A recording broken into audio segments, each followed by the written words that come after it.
நல்லா இருக்கா? அடுத்து அப்படியே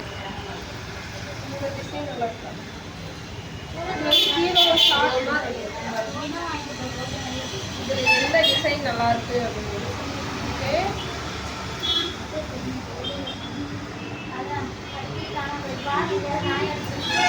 அது வச்சு பாரு. அந்த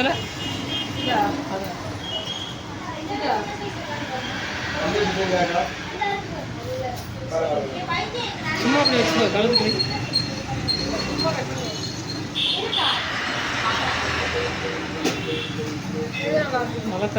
எனக்கு என்ன சேர்த்த பையனா இது உடுந்துச்சுன்னா அசிங்கமா சரி கீழே அதுக்கு தான் பார்த்தேன். சரி, 1 2 கேட்க